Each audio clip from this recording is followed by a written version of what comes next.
কোনো নবী রাসূলগণ তো আসবেন না। আসবেন? কোনো নবী রাসূলগণ যদি আসতেন তাহলে তারা হয়তো আল্লাহর পক্ষ থেকে সরাসরি ওহী নিয়ে এসে আমাদেরকে বলে দিতেন, বুঝিয়ে দিতেন, শিখিয়ে দিতেন যে তোমরা এই কাজটা এমনি করো, ওই কাজটা অমনি করো, তোমরা ইসলামটাকে এইভাবে চর্চা করো। কিন্তু নবী রাসূলগণ তো দুনিয়াতে আসবেন না। তাহলে এই ধর্মটাকে শিখে ওইটাকে চর্চা করার দায়িত্ব হচ্ছে আমাদের। ইসলামটাকে চর্চা করতে হবে। মানবতার ধর্ম শুধুমাত্র আমরা মুখে বললাম, অথচ আমরা কাজে কর্মে কোনোভাবেই এটা প্রকাশ করতে পারলাম না, বড়ই দুঃখজনক। তো যেহেতু মানবতার ধর্ম ইসলাম, অতএব মানবতা আমার কাজে কর্মে, আমার সর্বক্ষেত্রে এটা প্রকাশ করতে হবে, স্পষ্ট করে দিতে হবে, বিধর্মীদের সামনে বুঝিয়ে দিতে হবে, দেখো ইসলাম আসলেও মানবতার ধর্ম।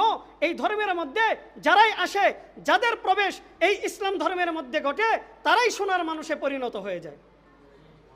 এটা আমার কাজে কর্মে পরিণত করে দেখাতে হবে, তাহলেই তো আমি প্রকৃত মুসলমান।